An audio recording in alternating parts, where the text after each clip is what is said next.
Welcome to Meet the Press Now. I'm Kristen Welker in Washington as we near the 2-week mark since the start of the war with Iran, with gas prices continuing to rise and the administration downplaying concerns about Iran's blockage of the Strait of Hormuz, while also taking steps to try to lower energy prices. All while President Trump remains non-committal on how much longer the war could drag on. The U.S. death toll rising, and we just learned 5,000 more service members are being sent to the region. In a radio interview today, President Trump addressing the situation in the Strait, where 20% of the world's oil passes through, but not committing to the U.S. Navy escorting vessels through that waterway. Listen. The word is that you're about ready to escort these oil tankers through. Is that true? Well, we would do it if we needed to, but you know, hopefully things are going to go very well. We're going to see what happens. A lot's going to be, we've already damaged them so badly. It would take years for them to ever rebuild. And we're going to be hitting them very hard over the next week. This morning, Defense Secretary Pete Hegseth also tried to dismiss the situation in the Strait, while General Dan Kane, the chair of the Joint Chiefs, warned Iran still remains a threat to global shipping. And as the world is seeing, they are exercising sheer desperation in the Straits of Hormuz. Something we're dealing with, we have been dealing with it, and don't need to worry about it. We've made progress, but Iran still has the capability to harm friendly forces in commercial shipping. And our work on this effort continues. But I want to make something clear. The only thing preventing commercial traffic and flow through the Straits right now, which there is some through the Straits, is Iran. They are the belligerents here holding the Straits. So we have a plan for every option here. We're working with our interagency partners, and that's not a strait we're going to allow to remain contested or with a lack of flow of commercial goods. Crude oil settled around $97 today, up 46% since the start of the war. And average gas and diesel prices also continue to rise. Today, the president tried to downplay the economic consequences and offered this new timeline for the end of the war. I had to take an excursion. We had the greatest economy in history. We still do. Oh, this will bounce right back. When it's over, and I don't think it's going to be long, when it's over, this is going to bounce right back so fast. When are you going to know when it's over? When I feel it. Okay. I feel it in my bones. Feel it in my bones. It comes after the Treasury Department announced it would lift some sanctions on Russian oil. Remember, the U.S. and many G7 countries imposed punishing sanctions on Moscow after its invasion of Ukraine. Treasury Secretary Scott Bessent saying it was unfortunate that Russia will financially benefit from the move, and saying he hoped it would only last for a, quote, micro period. Meanwhile, the U.S. death toll in the war is rising. The Pentagon announcing today 6 U.S. crew members aboard a refueling aircraft were killed after the plane went down in western Iraq. These are images of the second aircraft that was damaged in that incident, but managed to land safely in Israel. The Pentagon says the loss of the aircraft is under investigation, but was not due to hostile fire or friendly fire. Joining me now is NBC News White House correspondent Monica Alba, NBC News senior national security correspondent Courtney Cubie, NBC News chief Washington correspondent and chief foreign affairs correspondent Andrea Mitchell, and NBC News chief international correspondent Keir Simmons. Monica, I want to start with you. We heard the president today. He says he will, quote, feel it in his bones when it's time to end the war. What are your sources telling you about what the timeline looks like? Have they set one at this point? Well, look, Kristen, I think it's instructive that we're ending this week the way we started it, which is with the president just making comments that only create more questions about how this conflict might actually end.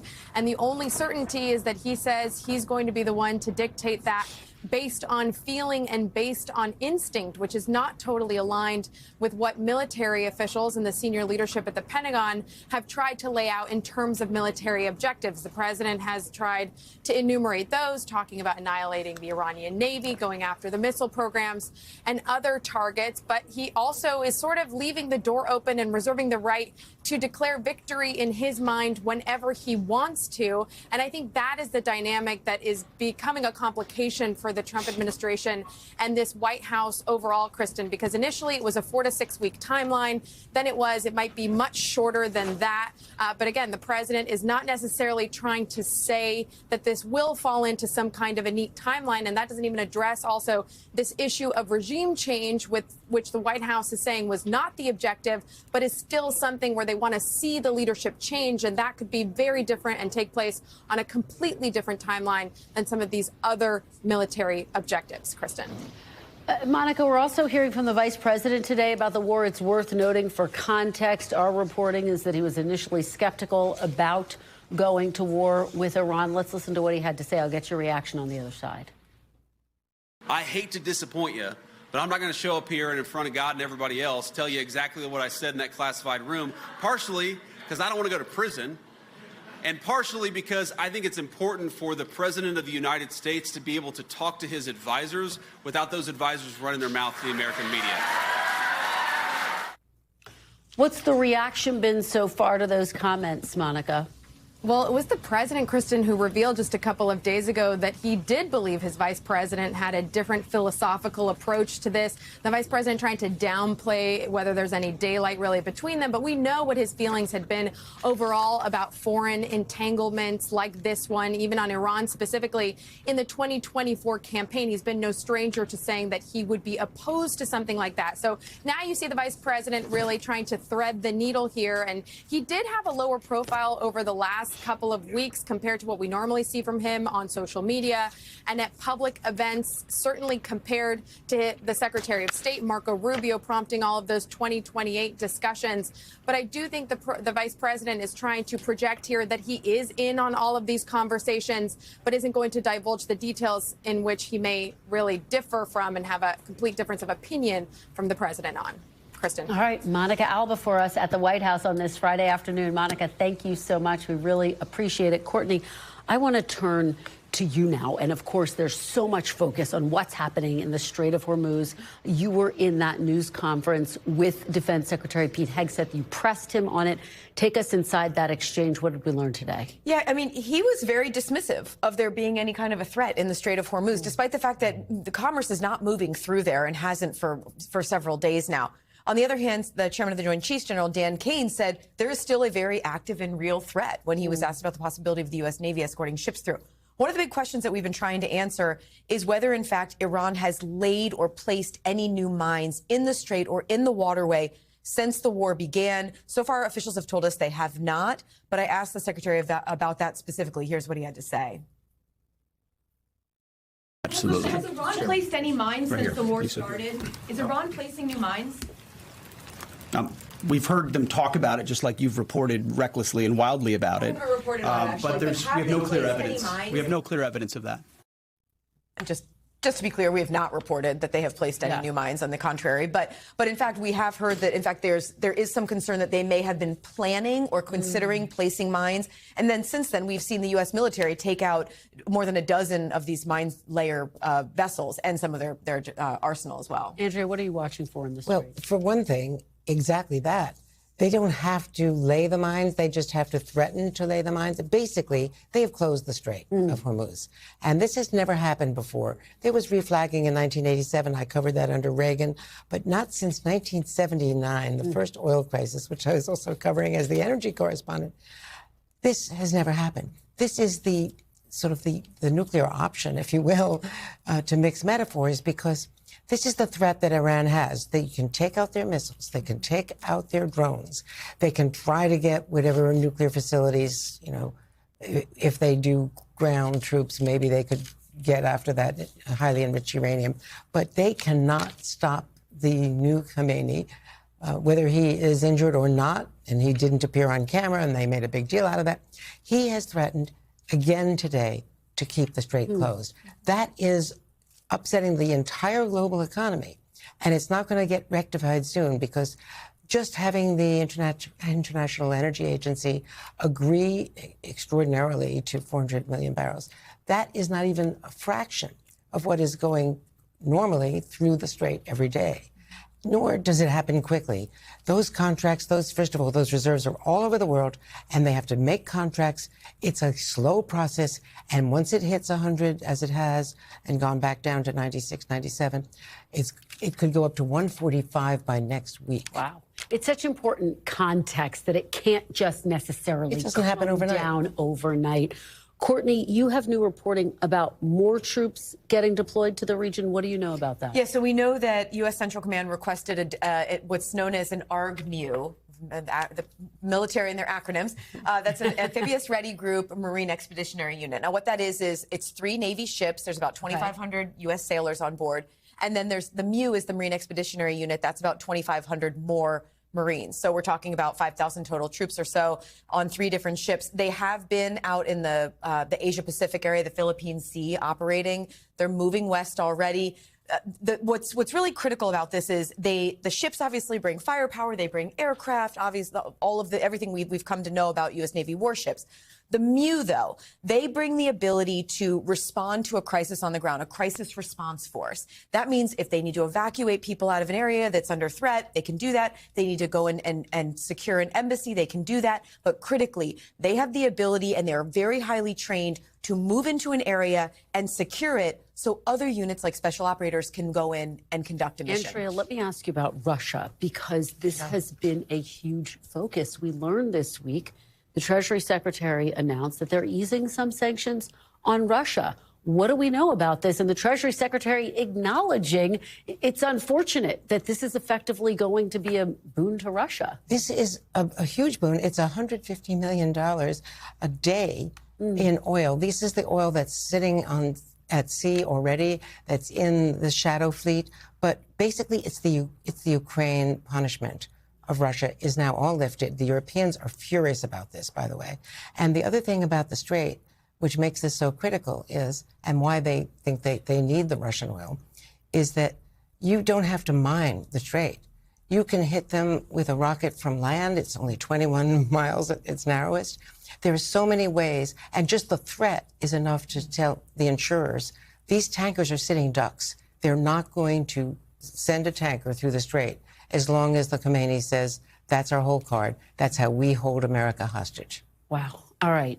Courtney, Andrea, thank you so much for being here on set. We really appreciate it. I want to go out to Keir Simmons in Dubai now. You've been speaking to government officials in the region, Keir. What are you hearing? What are the key takeaways based on your conversations and your great interviews? Well, Kristen, the view you hear has been shifting, and it does depend on which of Iran's regional neighbours you speak to. But I will say that when you talk to people here in the government of the United Arab Emirates, they are defiant, they are determined. I think they feel strengthened by a UN vote this week that condemned Iran's economic blackmail, economic attacks. And I spoke to a senior government minister here in the UAE, and I would describe the way she puts it as, we didn't want this war, but now we're in it. President Trump, let's see it through. President Trump posted just overnight, I believe, we have unparalleled firepower, unlimited ammunition, and plenty of time. Watch what happens to these deranged scumbags. Is that a sentiment that you would support? I think we all agree President Trump has a unique diplomatic messaging style. I won't try and emulate it. But essentially, our message to Iran is UN Security Council Resolution 2817. Listen to it, read it, abide by it. It is binding on you. Desist in these attacks. You are attacking the peacemakers in the region who are involved most in mediating a diplomatic solution prior to this escalation.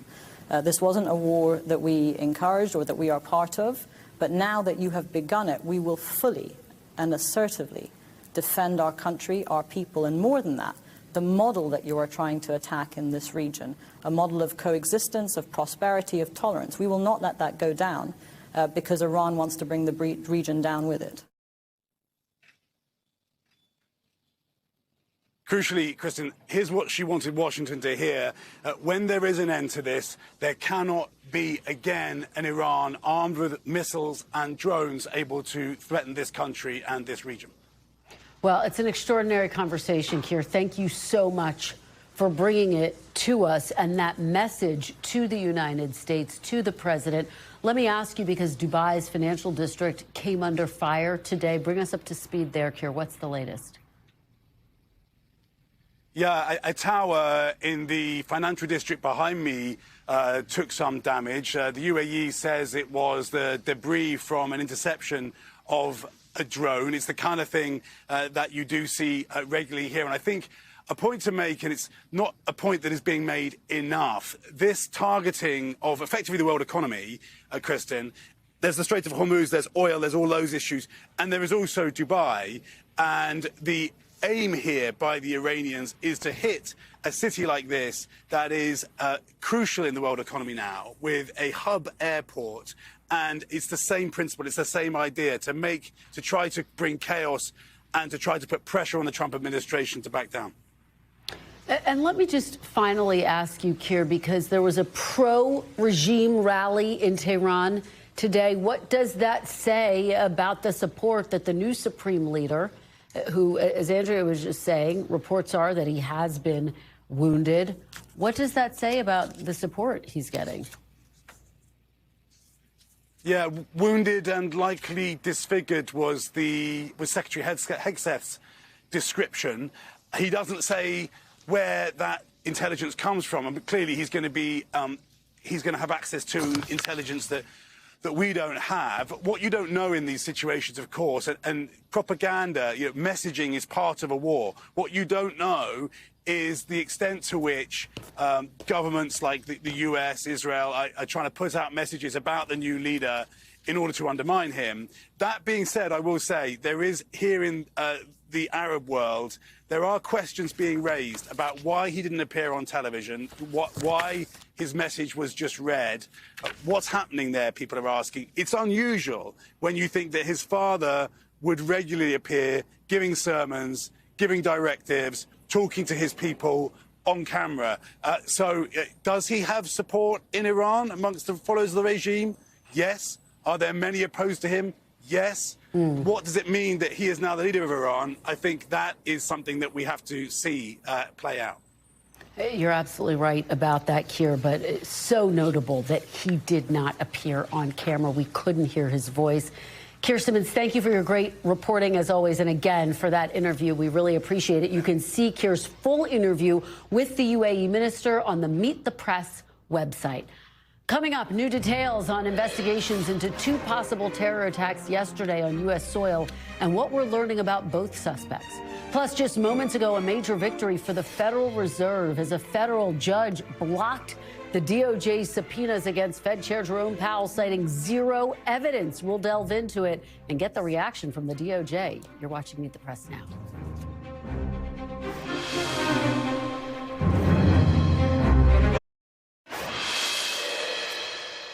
Welcome back. Turning now to the latest in 2 attacks here on U.S. soil that federal authorities are investigating as acts of terrorism.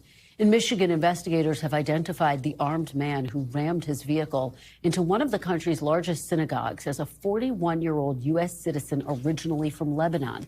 According to a Lebanese official, the suspect recently lost several family members in an Israeli airstrike in Lebanon. Investigators are looking into his possible ties to suspected members of Hezbollah in Lebanon. Michigan Governor Gretchen Whitmer addressing the Jewish community earlier today. I want Michigan's Jewish community to know that we are with you. Violence in our houses of worship and in our schools and in our daycare centers like this hits especially hard. Yesterday's attack was anti-Semitism. It was hate, plain and simple. We will fight this ancient and rampant evil. We will stand together as we do it, and we will call it out. And in Virginia, we're learning more about what happened when a man entered a classroom at Old Dominion University, shooting and killing Brandon Shaw, an Army lieutenant colonel, the head of the college's ROTC program. According to court documents, the alleged gunman had previously been convicted of supporting ISIS and was on probation for that charge. We have reports on both investigations. NBC's Ryan Nobles is in Norfolk, Virginia, and NBC's Shaquille Brewster is in West Bloomfield, Michigan. Let's start with Shaq. What's the latest there? Hi there, Kristen. Well, talking to the first responders, it is so clear about how much worse this situation could have been. There were 140 preschool students in that synagogue that they helped evacuate, helped make sure that they're safe. You see, we're at the fire department now, the fire truck's just pulling up, and I spoke to some of the paramedics and the firefighters that rushed into the scene. They described the scene that had a lot of smoke. They described the chaos, a lot of first responders rushing to it to make sure that everyone was safe. Meanwhile, I spoke to the police chief who talks about the impact that his officers faced in responding to this, saying that 16 of his own officers ended up hospitalized, part of the 30 members of law enforcement sent to the hospital with smoke inhalation. Listen to a little bit more of what the police chief told me. This was the best outcome of the worst situation. Why do you say that? I say that because we had no loss of life. The only one that's deceased is the individual that was purporting this whole incident. Now, we also spent some time in Dearborn Heights outside the home of the suspect. It's very clear that this investigation is still very much underway. You saw evidence of a search, some tire tracks in the lawn, a window that was broken and now boarded up. Neighbors telling me that law enforcement was there for hours overnight. They also say that they were shocked to know that someone who they would walk by and see smiling with their kids playing in the front yard, that was someone who was responsible or suspected of being responsible for the attack that took place at Temple Israel. Investigators still have not yet announced a motive, but we know that is a priority for them. We're learning, of course, new details about this suspect, 41 years old. He was a naturalized U.S. citizen from Lebanon, had family in Lebanon, according to Lebanese officials, family who were killed recently in strikes, in Israeli strikes in that country. So still a lot more information that we're trying to learn here and that officials are waiting to tell members of the public. But this is an early part of the investigation, but what's abundantly clear at this point is how close this came to being something far worse. Back to you. Shaq Brewster reporting from Michigan for us. Shaq, thank you so much, Ryan. Let me turn to you now in Virginia. What are investigators saying about a potential motive in the ODU shooting? Well, we learned quite a bit in just the last hour, Kristen, about how this individual was able to obtain a firearm and then use it in this attack in a ROTC classroom on the campus of Old Dominion. According to new court documents, after the arrest of the individual who allegedly sold this gun to Mohammed Jallah, he actually was at this man's house last night, and that he purchased the gun from another place, and then Jallah purchased it from him. He's now under arrest under a straw man purchase. And then they also showed that there was surveillance video of Jallah leaving a rental car at around 9:30 yesterday morning, which was about an hour before the attack. Now, Jallah also was said to have been taking online classes here at Old Dominion. That's the first real connection that we've seen between Jallah and the campus. In terms of a motive, nothing is clear right now, but all signs are pointing to his background connected to and attempting to try and aid and abet the terrorist group ISIS. He yelled Allahu Akbar right before the attack. And it's raising questions about the holes in the system here, that someone who had served 11 years in prison was sentenced to 11 years in prison, was serving 5 years of supervised release, was still able to obtain a firearm. And I actually spoke one-on-one with Virginia's governor, Abigail Spanberger, about it today. And she pointed to the fact that the Trump administration is diverting resources away from fighting terrorism as what could be one of the reasons there was a problem here. Take a listen. I think the real challenge here, certainly as we've seen the Trump administration over the last year, redirect resources, as has been broadly reported over and over, redirect resources from our law enforcement agencies to immigration away from things like terrorism under the auspices of FBI's mandate. I think this is hopefully a wake-up call that the FBI should be permitted to focus on their core priorities, to include investigating and thwarting terrorist attacks against the American people.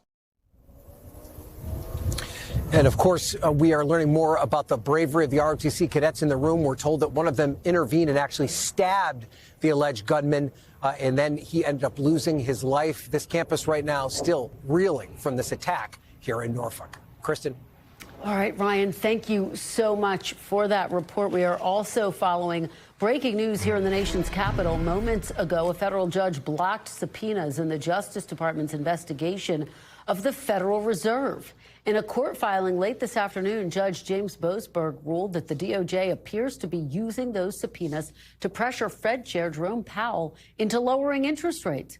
Boasberg writing, quote, "The government has produced essentially zero evidence to suspect Chair Powell of a crime. Indeed, its justifications are so thin and unsubstantiated that the court can only conclude that they are pretextual." The ruling is a blow to the Justice Department's investigation of Powell. U.S. Attorney Jeanine Pirro making it very clear she's unhappy with the ruling, lashing out at Judge Boasberg and Powell just moments ago. Look.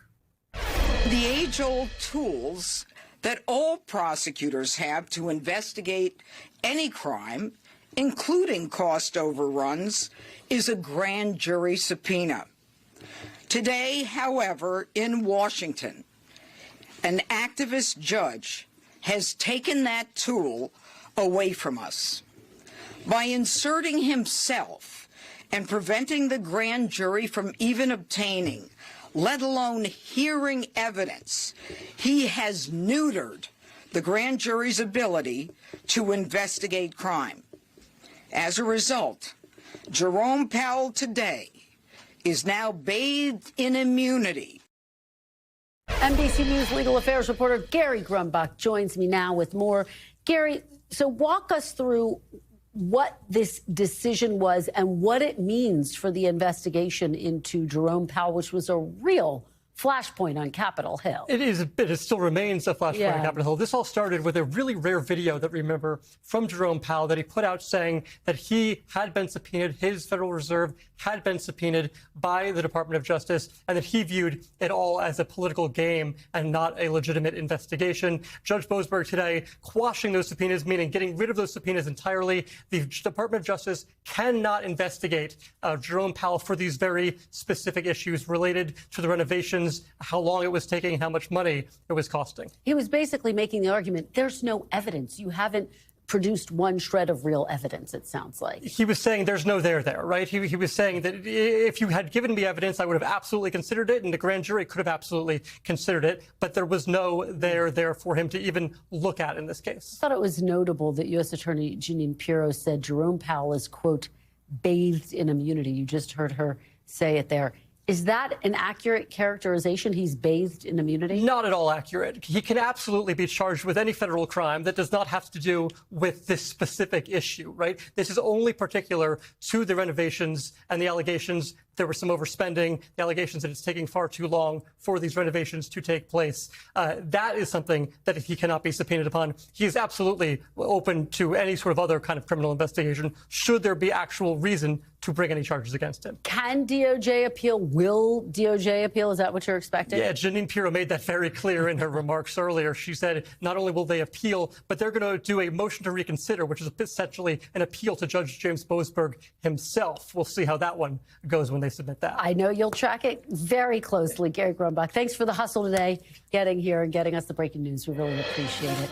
Coming up next, nearly 1 month in, and there is still no end in sight to the Homeland Security shutdown as unpaid TSA workers struggle to make ends meet and travelers face long lines at some airports. Keep it right here on Meet the Press Now.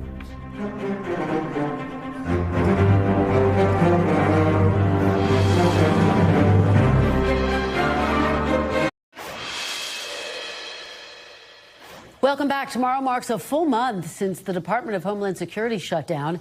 And today, tens of thousands of TSA employees are missing their very first full paycheck. It comes after most officers only got a quarter of their normal pay 2 weeks ago. And many are struggling to afford basic necessities. A senior TSA official tells NBC News more than 300 TSA workers have quit since the start of the shutdown, and call-outs have tripled, leading to hours-long security lines at some airports during the busy spring break travel season.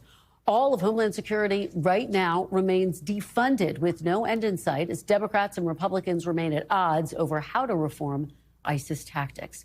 Joining me now is Jay Johnson, who served as Homeland Security Secretary during the Obama administration. Secretary Johnson, thanks so much for being here. I do want to get to the DHS shutdown in just a moment, but I have to start with these two attacks that happened yesterday. The federal authorities are calling acts of terrorism. What do you make of them? Do you fear that we could see more attacks like this given the war in Iran? I do.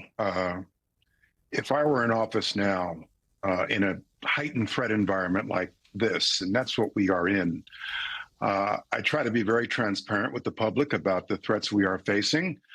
Be honest without scaring people, without overly worrying people so that they hide under the mattress, but tell the public about the threats we face. Tell the public about what it is the government is doing, and tell the public how they can help. If you see something, say something. Does make a difference. On top of that, you were talking with Governor Spanberger a moment ago about how this administration is diverting counterterrorism assets away. On top of that, the Department of Homeland Security, which was created for situations like this, is defunded.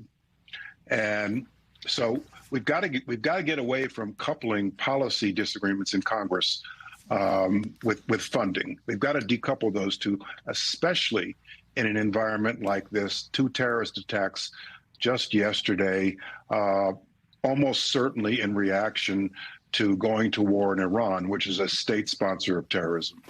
Well, Secretary Johnson, you take me to my next question, because as you say, this DHS shutdown is ongoing. At what point does it become a national security issue?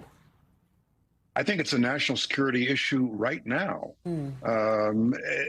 As you noted, TSA workers are not being paid.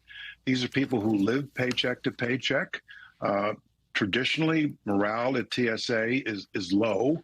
And now they're being forced to go to work without pay. And how many sectors of American society are people told you have to go to work, but we're not paying you? And these are, the public and the press are noting the long lines. But the way I see it, this is also compromising security. These are people that we expect look for bombs on aircraft that we and our families are about to board. And they're not being funded to do this very, very important work. Well, and to that point, I mean, TSA agents, again, missing their first full paycheck today. How, broadly speaking, could it impact travel in this country? You mentioned the long lines and the fact that these are folks who are responsible for the security of air travel. It impacts travel. It's longer lines, but it also impacts aviation security. I keep emphasizing that. This is about security. And DHS is aviation security, port security, maritime security, cyber security, a whole range of things that are not being funded right now at this very crucial moment. TSA is the agency of our government that interacts most with the American public. How do you see this ending, Secretary Johnson?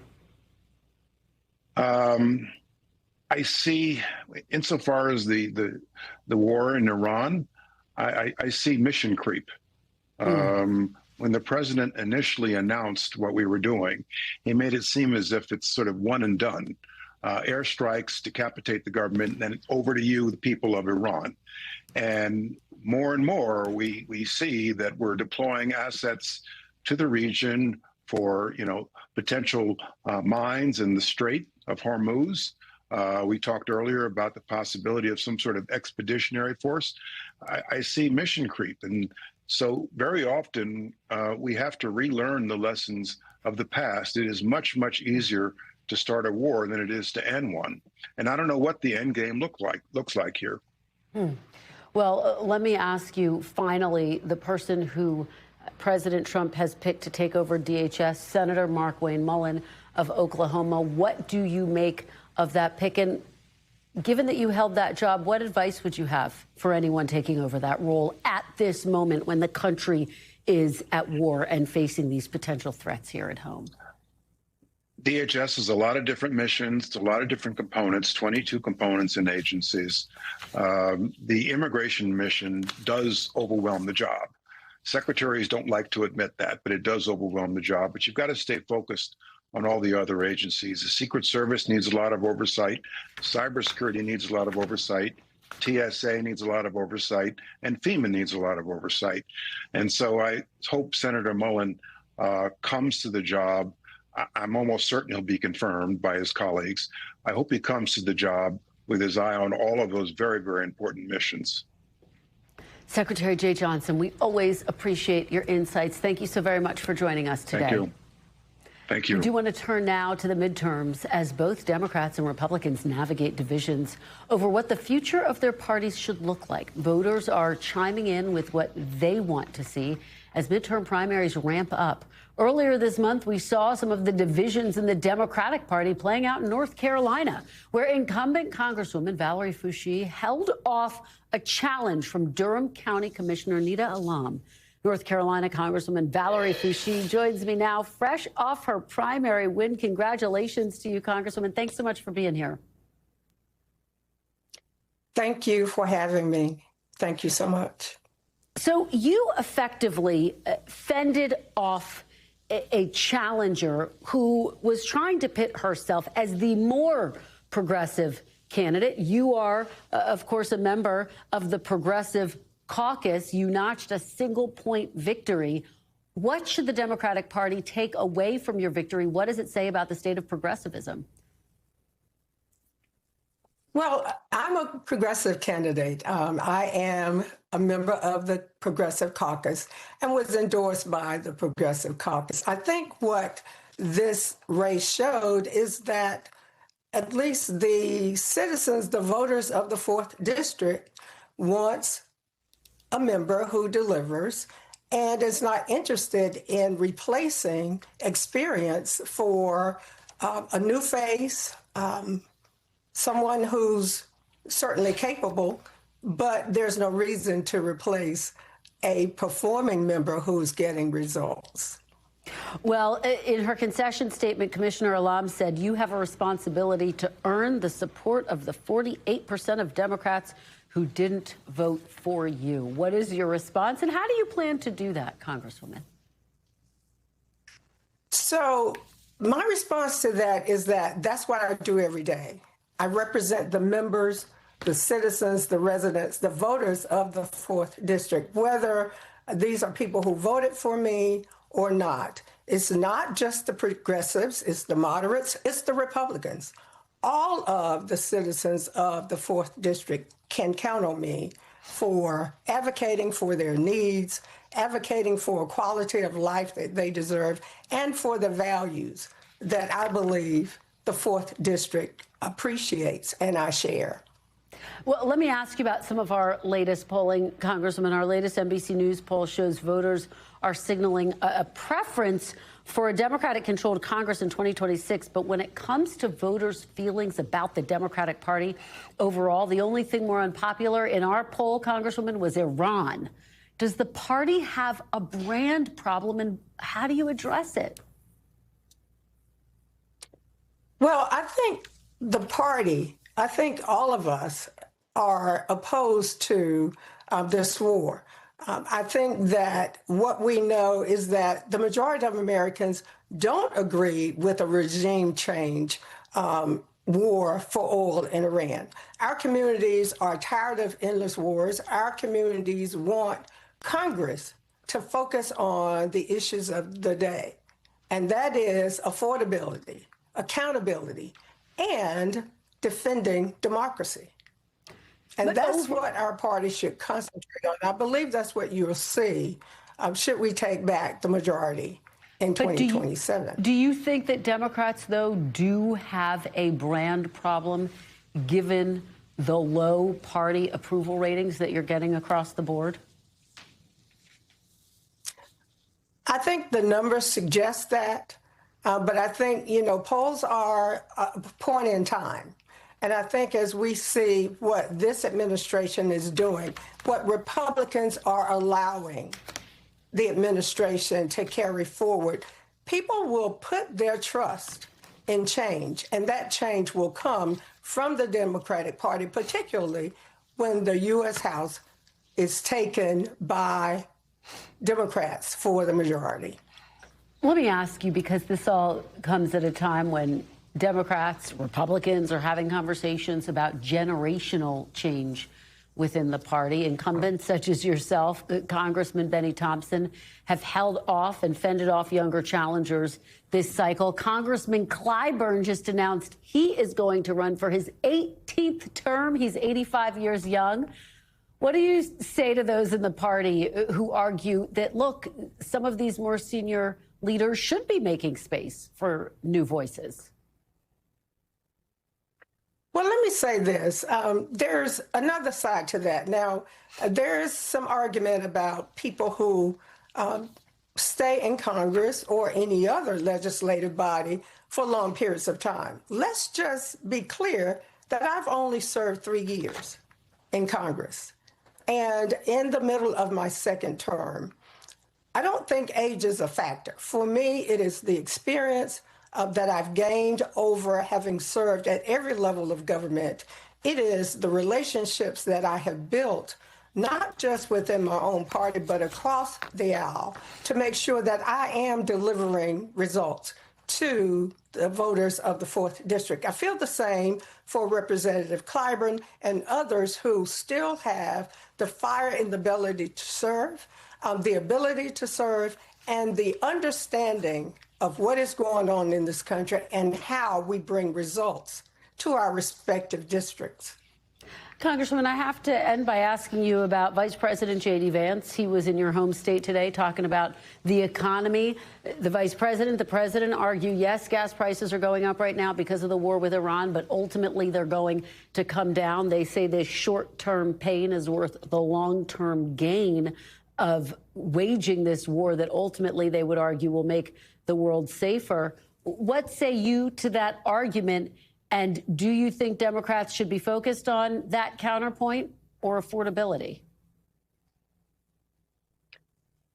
I think Democrats should be focused on affordability. It's not just about what is happening in Iran as it relates to gas, but prices have been going up steadily during the course of this administration. This president campaigned on lowering costs from day one. That has not happened. We're seeing and have seen higher prices in groceries, in housing, in education, you name it. A lot of this was done from tariffs even before we were engaged in war. So our focus is on affordability, making sure that Americans are able to live. America is too expensive. And this is not just about having quality of life for those who are wealthy or well-connected or well-off, but it is for every American, and it starts with making America more affordable. All right, Congresswoman Valerie Foushee, will continue to watch your general election race very closely. Thank you so much for joining us. Really appreciate it. Thank you. Coming up next, we'll talk midterm strategies for both parties with the panel. Plus, multiple Republican members of Congress posting blatantly anti-Muslim and Islamophobic statements in recent days. Will there be any consequences? Stay with us on Meet the Press now.